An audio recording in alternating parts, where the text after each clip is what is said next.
UNESCO. Today I want to tell you something about UNESCO, UNESCO World Heritage Sites, World Heritage Sites in Turkey. What does UNESCO means? United Nations Education, Science and Culture Organization. It was established just after the Second World War, 1946, to help the people on education, science and culture in the world, to the members of United Nations. This organization faced with one problem after 13 years. In 1959, Egypt government sent a message and one demand from UNESCO. Since you are UNESCO cultural organization, help us. How? We are going to build a dam on Nile River. And this, after building this dam, our heritage here, our Simbel Temple, will be under the water. This is Nile River, and this photograph was taken just 60 years ago or something. It's not this shape. And yeah, they was going to build a dam here, Aswan Dam, and then this cultural heritage will be under the water. No one could go and visit this one. And this very important temple, this one is just made by hand. How do you say, Nizel and hammer. And this door, just about 3 meters high. You can imagine how big is this one. And this one was. Have you ever been to Abu Simbel before? Who has been there? You? And you? Yeah, okay. And you go into this one, and then it goes like about 30 meters, and then lots of chambers and places to worship inside, and 4 stages there, and at the end, 21st March and 21st October, the sun comes from here and then lights 3 statues or something.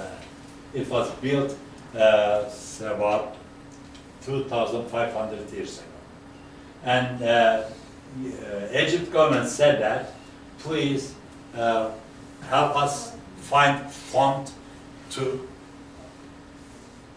replace this temple to somewhere else.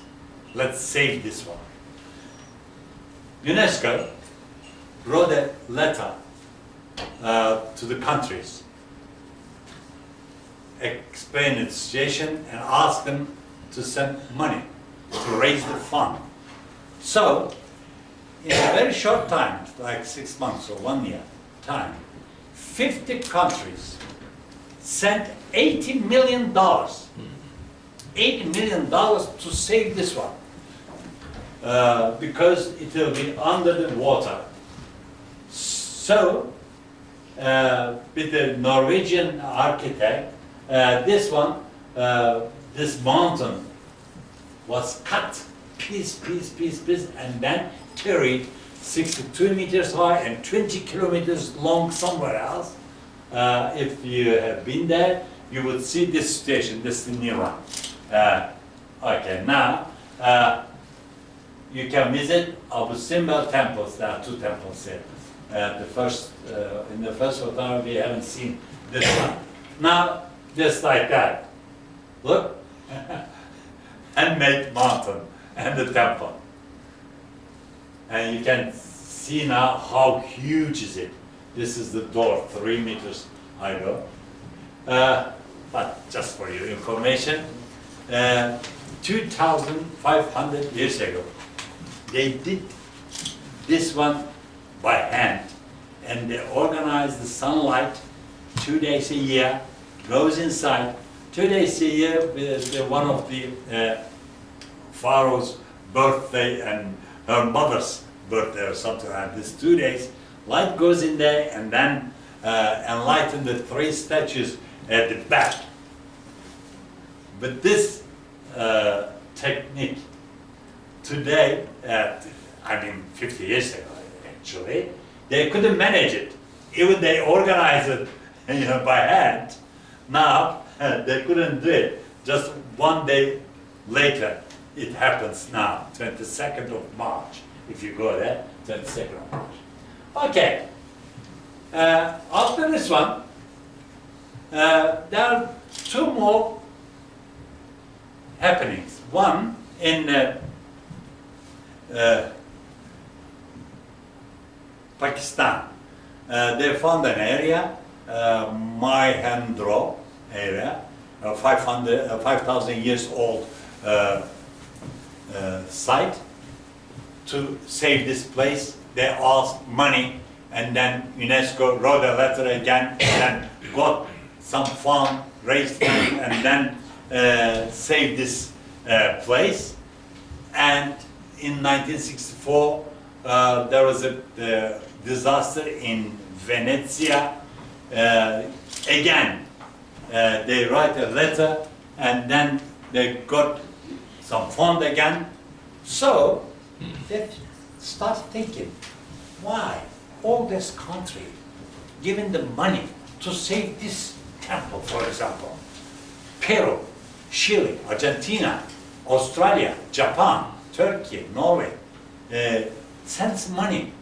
50 different countries, lots of money. Why? To save the culture. And they started, the World Heritage idea started like that. No one thinks that, it's not in my land, in my country. They didn't think like that. If it's there, I should help. Why? Why? Because heritage, they give an explanation. Heritage is our legacy from the past, what we live with today, and what we pass on the future generations. On culture and natural heritage are both irreplaceable source of the life and inspiration.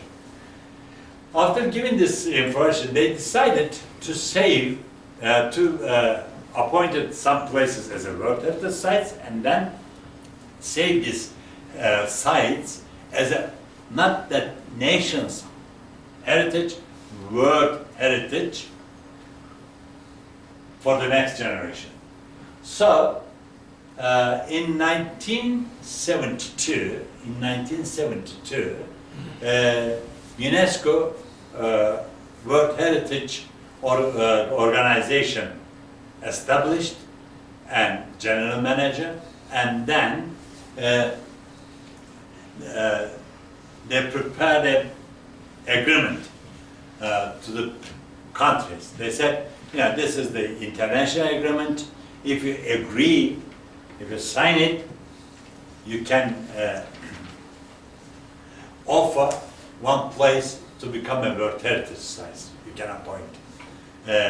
What does it say? It says in this paper, it says that if you think that your one site is good to become World Heritage Sites, just apply for it.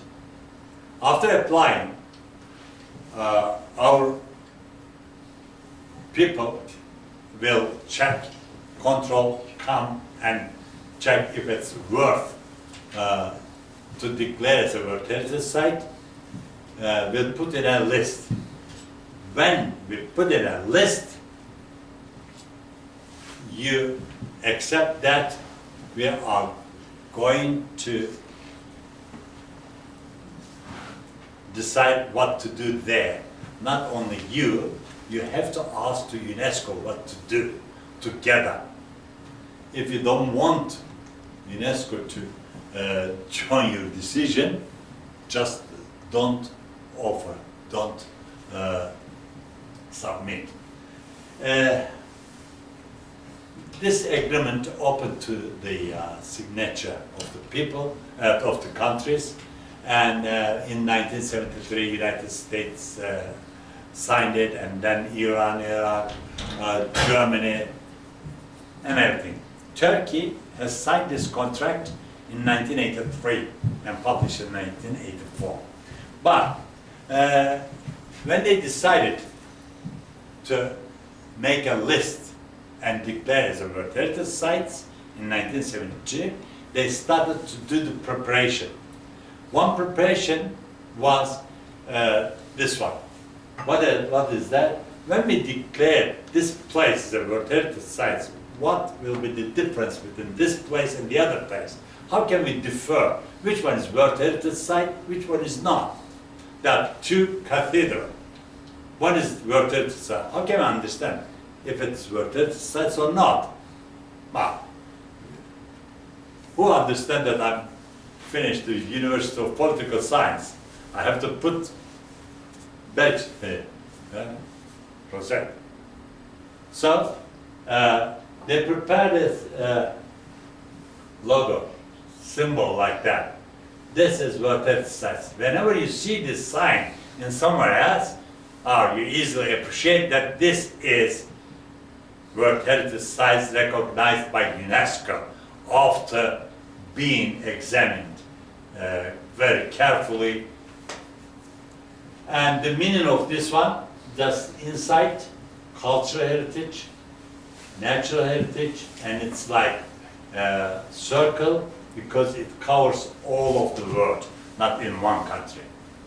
And with this one, they decided if you go to school, you can get the emblem of the school, and plus when you graduated from the school, school gives you diploma, certificate, right? And they prepare the certificate as well. This one. For here, which one was it? Kellenberg in Germany. Committee has inscribed Kellenberg, Old Town, church and everything these days. This is the certificate. They prepared this one, these two, already. And in 1978, the first 12 sites were declared as a World Heritage Sites, and World Heritage List started to be published. And they, according to their policy, once a year, they get together at the end of June, normally. They get together and then they check, examines all the files, and then if it's all right, they declare it as a World Heritage Site. So they said, we are going to decide if it's worth to become a World Heritage Site or not, but how? What will the criteria be? They decided 6 criteria for the cultural heritage and 4 criteria for the natural heritage. One site must have at least one criteria. Let's have a quick look to the cultural criteria. 1. And every criteria, I'm going to give you an example. To represent a home masterpiece of human creative genius. For example, Taj Mahal. And second criteria, to exhibit an important change of human values over a span of time or within a cultural area of the world, and developments in architecture and technology, monumental arts. Example, Pisa Tower.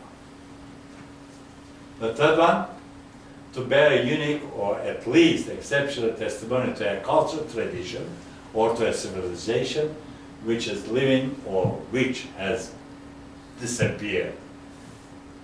For example, pyramids in Egypt. Criteria 4, to be an outstanding example of a type of building, architectural or technological example or landscape which illustrates significant stages or in a human history. It should explain human history. The example is here, Great Wall of China. Well, on here, you can see some numbers here. There are 6 criteria. This Great Wall became a World Heritage Site which covers 5 criteria. There's a genius work, masterpiece, and this example, and this one, not the 5th one, but the other. It covers 5 criteria.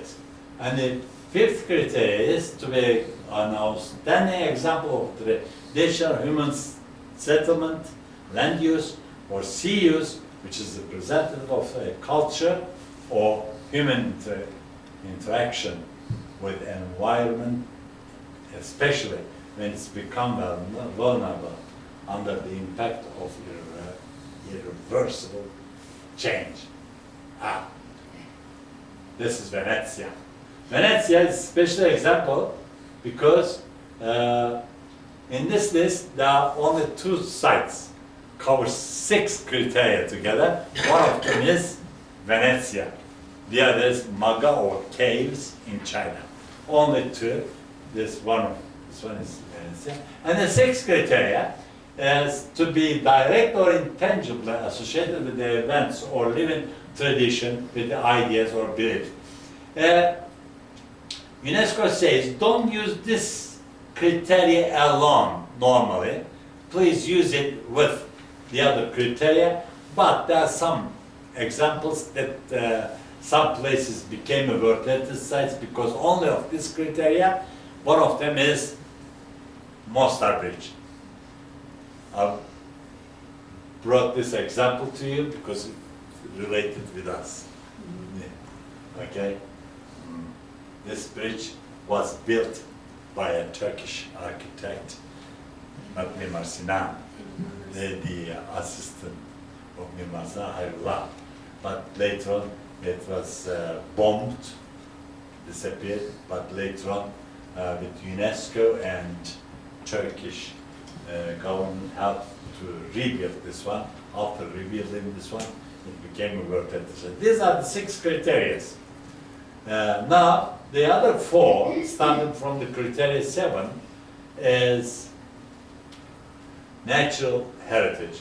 Natural heritage to contain superlative natural phenomena or areas exceptional natural beauty and atheistic importance.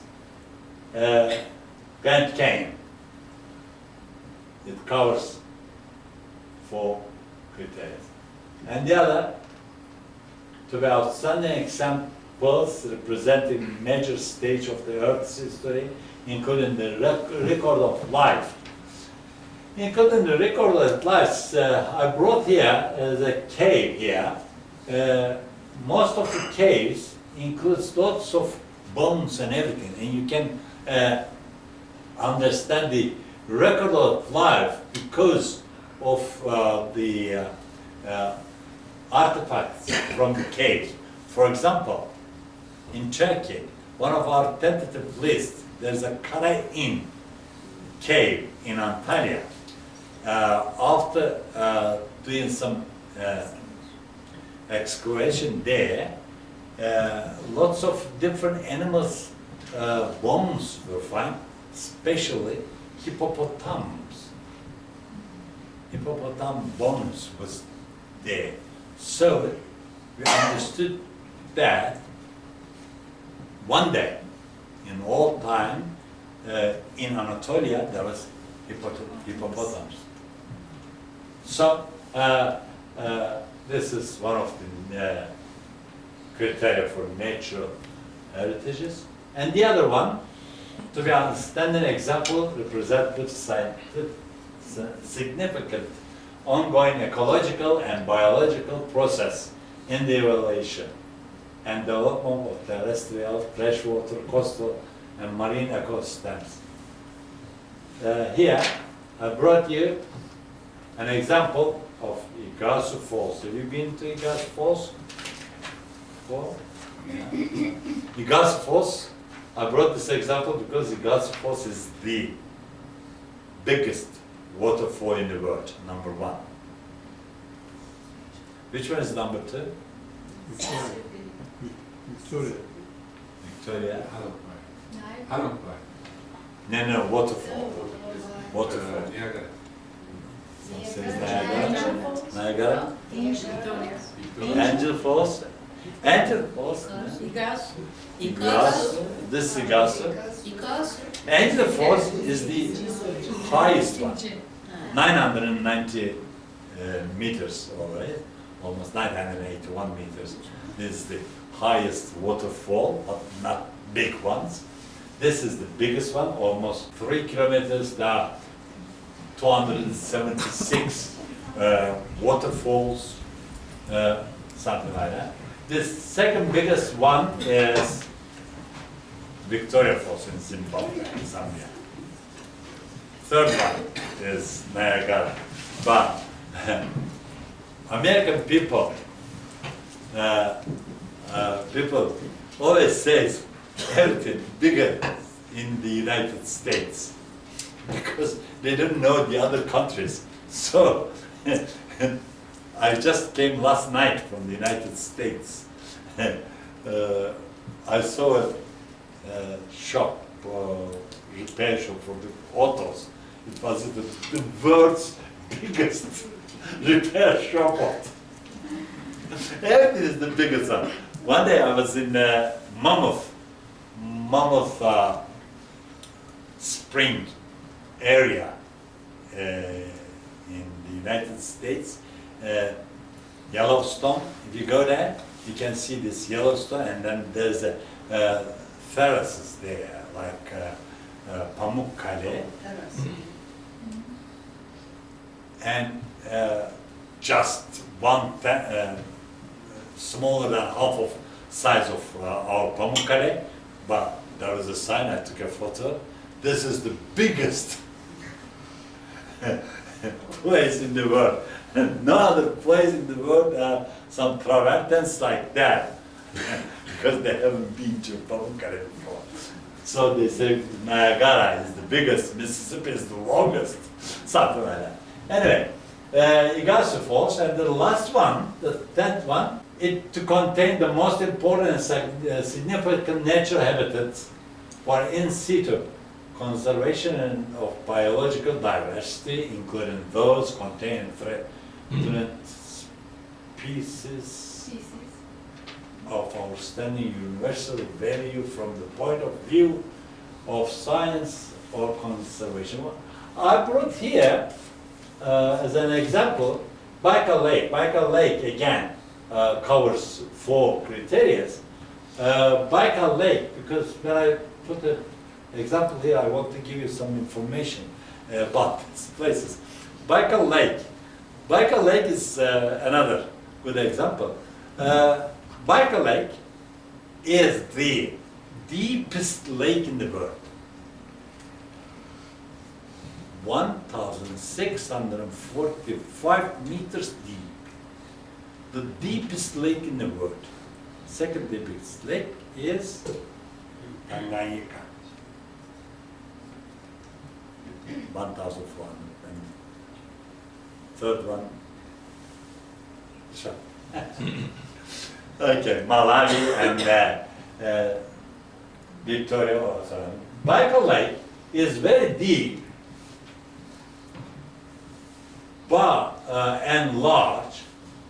It covers 25% of fresh water of the world. All of the world. 25% of fresh water are here. They calculated if this big hole was empty and 10 biggest rivers, Amazon, Mississippi, Niagara, Danube, Nile, the first 10 biggest one was running into this hole, it takes 1 year to fill it up. Can you imagine? Amazon River, for example, I was there. delta is about 110 kilometers. Flows like that. Okay, the other important point of Baikal Lake, this fog lives here, only lives here in the lakes. Why? Because this, how do you call it, fog or sea lion? Seal. This seal can dive 200 or 300 meters immediately. Okay? When it dives, it can have fresh oxygen there. 400 meters, there's an oxygen.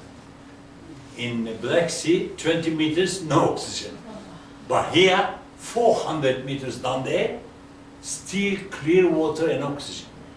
That's why this Napi only lives in this place. Anyway, after 38 years, 1978 till here, after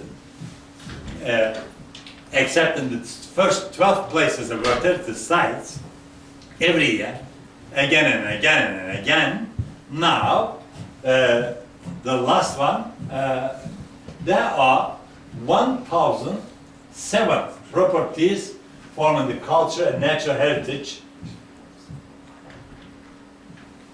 World Heritage Committee considers as a have an understanding value. 779 of them cultural, 197 of natural, and 31 mixed properties.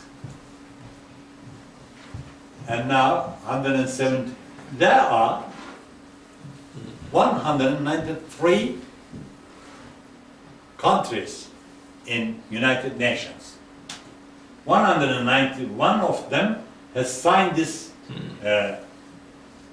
convention agreement. 2 of them haven't signed yet.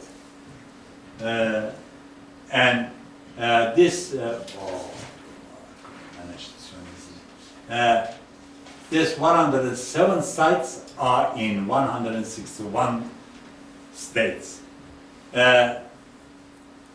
According to my list, I visited 748 sites in 123 countries. 23? Now, lots of countries to visit. Okay, 107.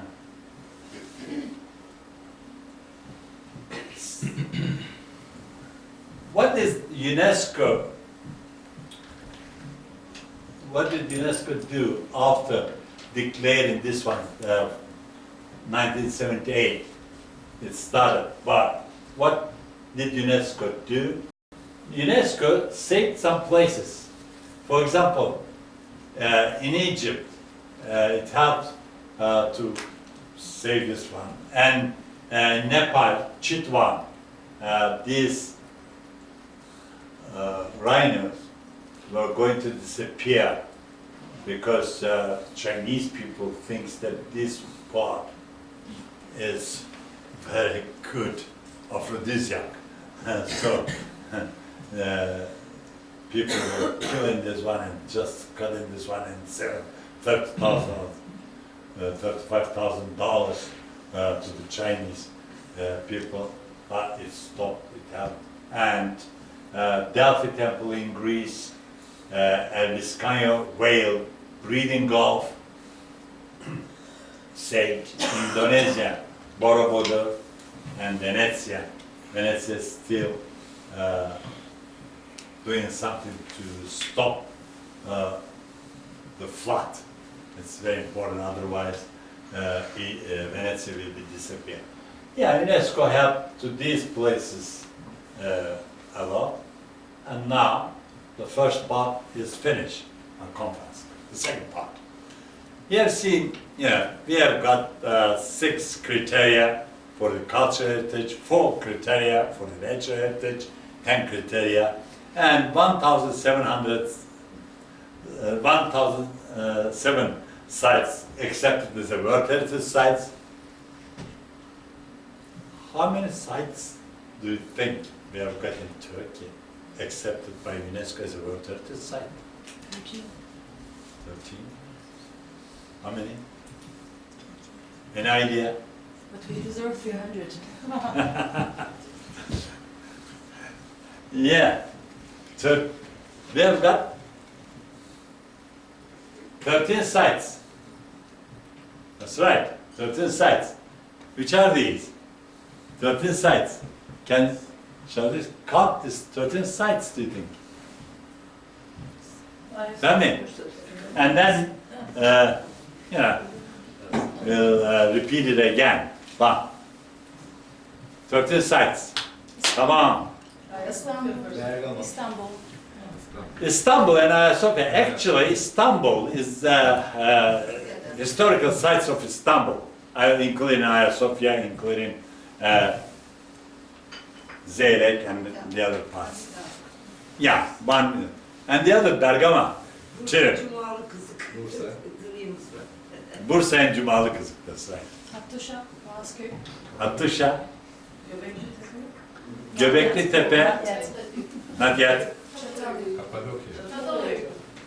Çatalhöyük, Göreme. Göreme ve Kapadokya. Santos, Leton. Santos Leton, Pamukkale. Hasankeyf var. Pamukkale, Hasankeyf daha yok. Zeugma daha değil. No, not yet. Not yet. Edirne, Silivri. Selimiye, Edirne Selimiye Mosque, that's right. Pamukkale. Pamukkale, I think we have counted Pamukkale. Troy. Troy, yeah, Troy. 3 more. Safranbolu, Ağustos of Safranbolu, okay. Divri. 2 more. Nemrut. Nemrut Mountain. Divri. Efes not yet. This year, And yes. Let's see. One by one. Yeah, historic areas of Istanbul. The first one. Inscription date year is 1985. Istanbul. Okay? Istanbul. The historic areas of Istanbul. Actually, here the some sites, 4 division are accepted as a World Heritage sites, not full Istanbul. 1, archaeological park, which includes Blue Mosque and Ayasofya. And second is Selmaniye Quarter. Third one is Zeyrek Quarter, and the zone of ramparts. This 4 zone only, not Galata Tower. This only these 4 zones accepted as a World Heritage site. It's a pity. When in 1984, when we asked or sent a file to UNESCO, we said this part, we asked this part to become a World Heritage site, not Maiden Tower, not Galata Tower, not the other part. Okay, second is, as you know, Great Mosque and Hospital of Divri. Divri. Yeah, Divri. Divri was built 1228, 1229, the beginning of 13th century. And here is the first example, mosque and the hospital in the same construction, under the same construction together, and especially art. Look at this one. Beautiful. The third one is Göreme. and rock sites of Cappadocia. I'm not giving you more detailed information about this because you all know all these areas. Just to save the time. Okay, this is Cappadocia in Göreme, rock sites of Cappadocia, vertebrate sites. And Hattusha, Hittite capital.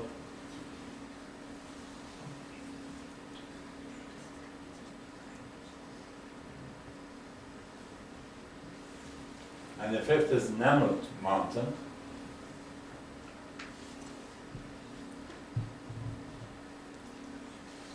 Mammoth. Yeah, mausoleum of Antiochus the First, before Christ.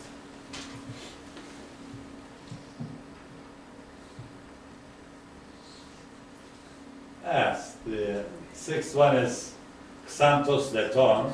Today's name is Kınık, and between Muğla and Antalya. Xanthos is in Antalya district, Leton, Kumlova is in Muğla. I always wonder why Xanthos Leton became a World Heritage Site, but not Ephesus. Why? And because I checked it, I don't know. If you go there, this site is being excavated by French people, and French architect has got a good relation, one of the member in this committee, and you know, all the archaeologists, if they find something, they always think that this one is the best example of that. They discover lots of things about even small pieces of ewer, and they said that, oh, this is the most important place, and then with the help of this French people, this place became a World Heritage Site. And the seventh one was Hierapolis Pamukkale. Hierapolis Pamukkale, I wrote this one together because, as I told you, there are only 31 sites in the world which are dual, mixed heritage. Mixed heritage means one place is natural World Heritage because one of the natural criteria supports this place, and on this place there is a cultural heritage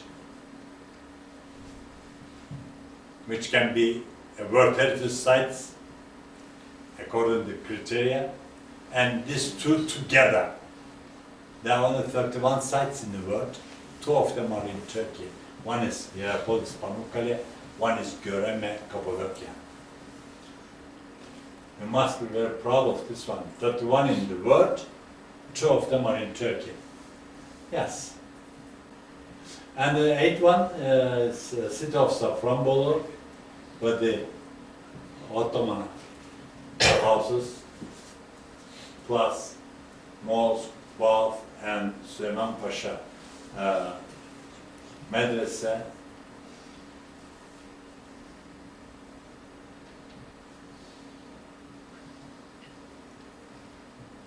Archaeological site of Troy. You know Troy. Troy has got 4,000 years history. The old Troy. Now you cannot find good photos, only these photos from Troy. And then the Selimiye Mosque. After 13 years, Selimiye Mosque, Selimiye Mosque became a World Heritage Site in 2011.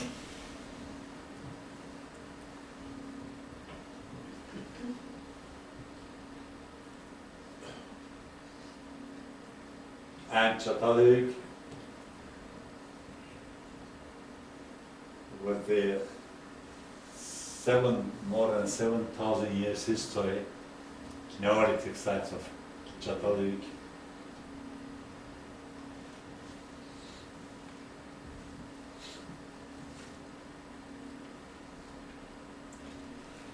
And Jubalı Kızık, last year, 2 sites from Turkey, Bursa and Jubalı Kızık, and Bergama became the World Heritage Sites.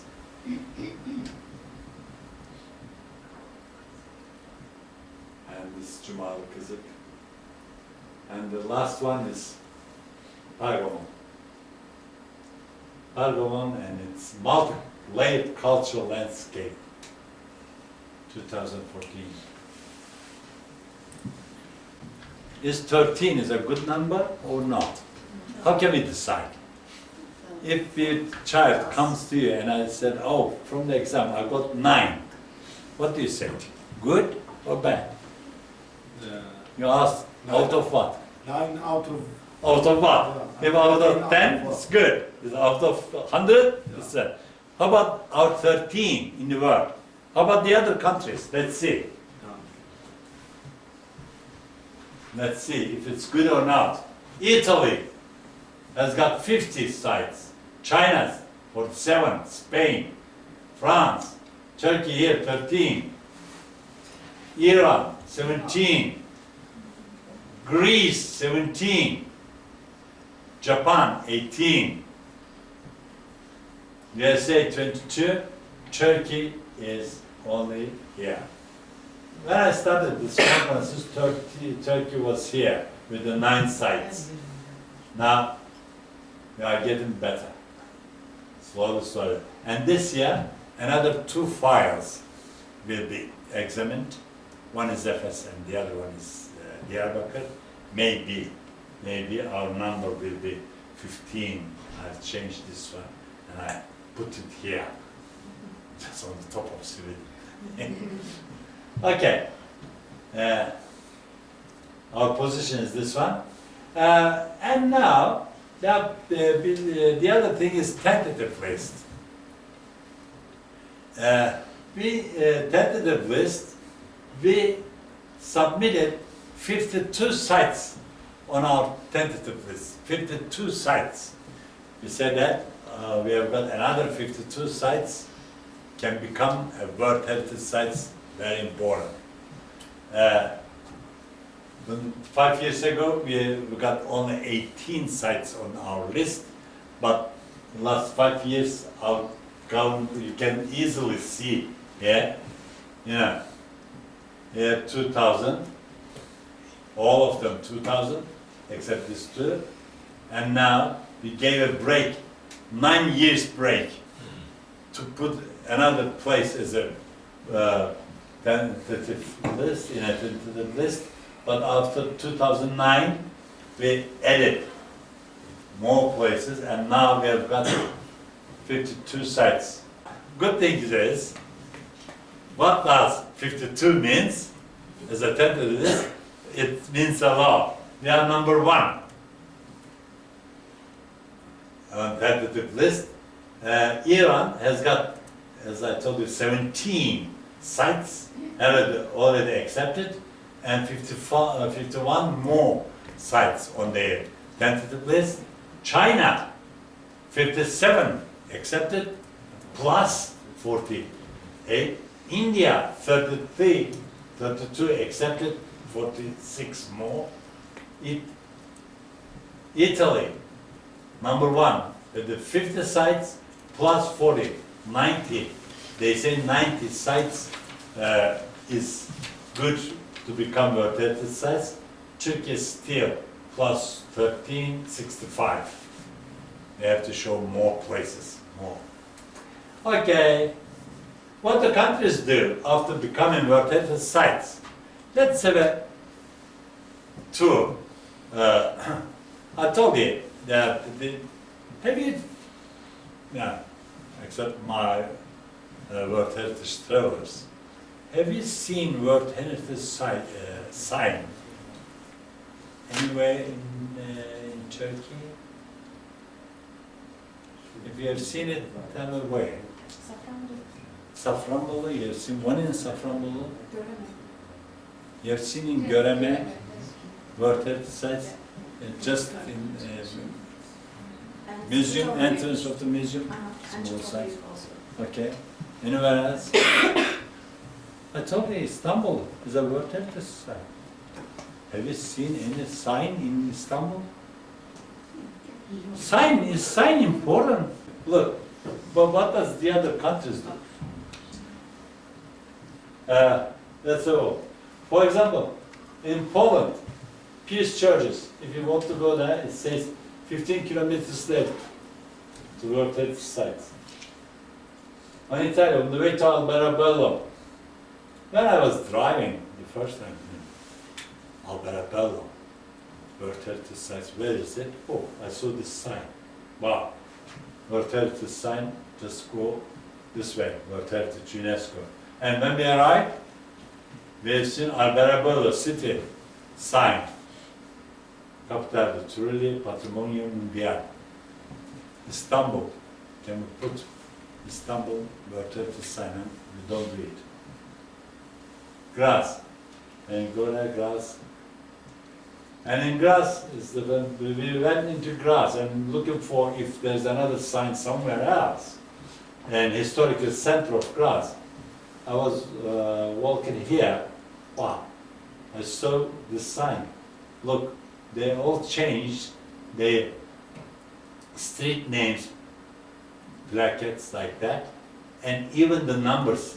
This is the old number, and now they make the sign like that, showing this is World Heritage Sites. And in Istanbul, they said one day we'll do it. I don't know when. Okay, Port Evora, Holstadt, Pienza, Vicenza. Yeah, one day I want Istanbul, Troy, Safranbolu, whenever you see Bursa, Bergama, whenever you see Bergama, must be World Heritage Sites just next to it. Ohrid, if you go to Ohrid, just when you go to Ohrid, just the entrance, they said, welcome to Ohrid, World Heritage. And only in Ohrid I've seen it. Every taxi must have this sign. Other, you know, this sign, Ohrid, World Heritage sign, inside the castle, and here, lake and castle, and here, the registration number. If you do it in Turkey, Turkish government and UNESCO says, no, you don't have right to do it. Don't do it. You have to get permission from us, and then we don't give you permission.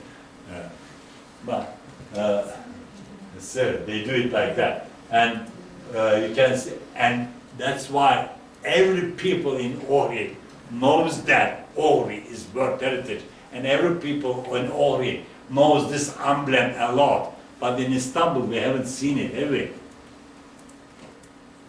Okay, Thailand, Sukhothai. Thailand, another site. This is Porto, this is another example. In Porto, we have seen this one, and then we went to a main cathedral set. And we were looking, there must be some sign somewhere, because this is World Heritage sign. We haven't seen it, but later on, when we look down here, we have seen they put lots of small placards down there. Look. It's my shoes. This is my wife's son. Yeah, and there are several hundreds of these plaques there. And we have seen this one in different countries as well. Look, the Singlet. The Singlet. And for example, in Vietnam, they made a fence like that using this ones. Vielicha. China is extreme. They put a big stone like that with a big sign. This World Heritage sign. And Vietnam. And I offered the mayor of Göreme, please do it in Göreme. Put this sign on one of the mountain, Chen Mountain. And Vietnam again, Halong Bay, big sign. Iran, that's the police. And there are many, many examples. They put this sign in their ticket. Look. Here, this is in China, well known. This is in Croatia. And certificate. At last, we obtained this certificate. Here, just 8 of them, but now they have got 13 certificates. Now, these are our certificates. Okay. That's it. Santos Teton, Atusha, Hierapolis, everyone. But we don't do anything here now. We put them into the general manager's office, minister's office, and UNESCO office. Just they stay there. But how about the other countries? There are many examples, but just few photos I'm going to show you. This is Vietnam Museum in Von Marke. They made a museum like that. Even they did this wooden structure with the vertical sign and the certificate. And in Hiva, Uzbekistan, they made a big one here. And in Magao Cave,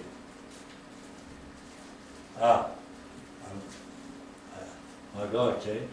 And after having this one, I thought, yeah, can we do it in Turkey? And I spoke to one company, Chim Stone Company. Can you do it?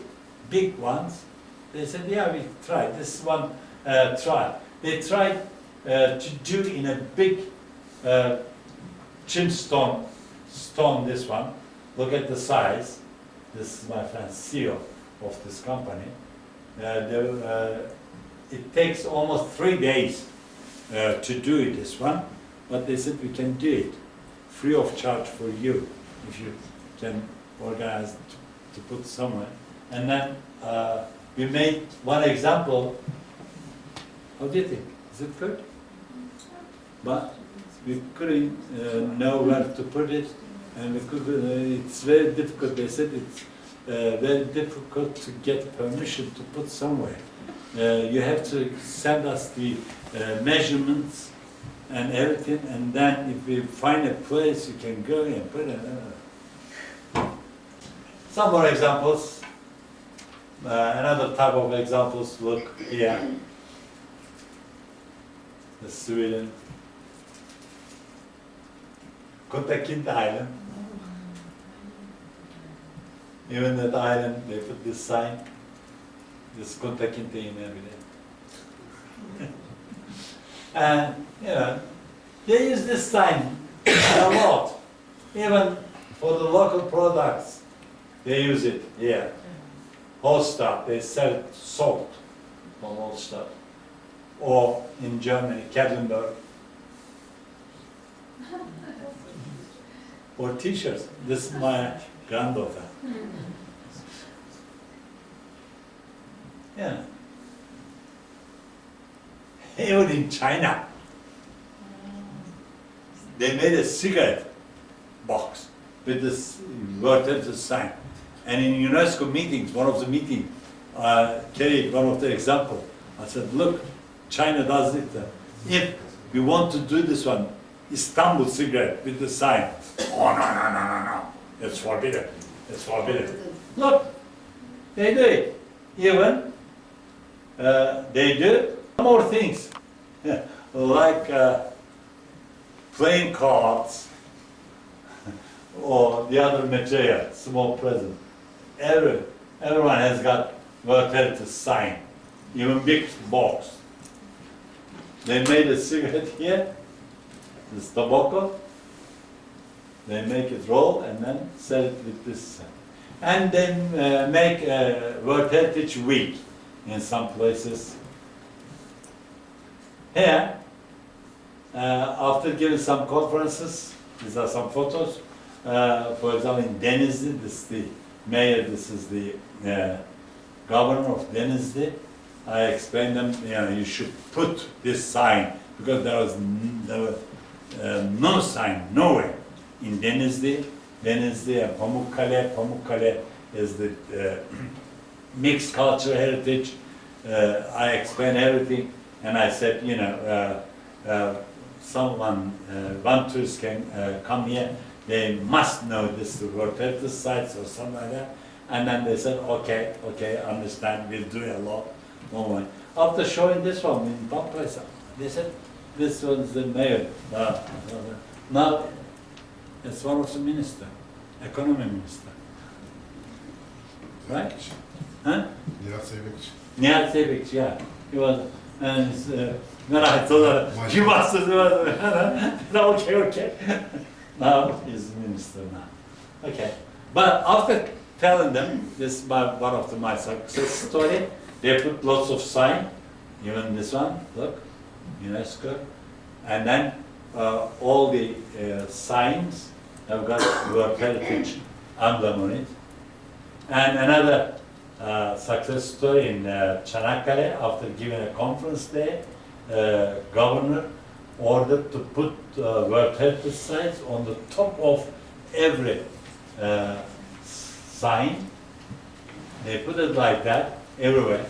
But now, it was good, but the bad story is they made a 12 carriageway road, okay, double road there. And when they made double road, they took it away. And then after finishing the road, they didn't put them back. They didn't put them back. But anyway, that was there. And even this guichet, and here, there was one sign here, they put one sign here. After my conference, 4 months later, it happened, and I was very excited with my wife, and then, wow, when we saw the sign, and when we went to Troy, to Guichet, 5 kilometers, and then we saw this sign, wow, one is here, great, and then there was a gentleman here, I asked, wow, what's that? You have got sign here, what's that? I don't know. They come and put this up there. Anyway, you have seen this one in Safranbolu. Safranbolu doing well now. Yeah, we have got this sign as well in Safranbolu, but still, if you go there, whenever you saw Safranbolu, you cannot see the sign, not yet. Anyway, why it's important? There are many reasons, but I brought here just 2 main reasons before finishing my speech. One, to protect the heritage. The most important is to protect. If it's valuable to protect, they protect it. If it weren't even candidate, even in the tentative list, they think that, oh, this is very important for us. We have to protect it. Otherwise, we lose our heritage. To protect. The other thing is, the important is to earn money. To earn money. To attract more tourists. Nowadays, when you go to one country to visit, where do you go in this country? You open the book or go to internet. Most people, tourists, do like that. In the other countries, they check UNESCO list, and now, when I go to Austria or Hungary, we have to visit this World Heritage sites. So, tourist goes there. Before, and Japan is very important country for this case, because all the Japan people, when they go to one country, they want to visit World Heritage sites.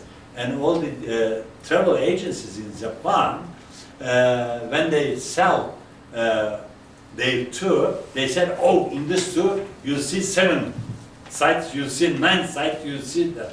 That's why Japan is number 1 on this case in the world. For example, Edirne Selimiye in 2011. Before 2011, there was no Japan tourist there.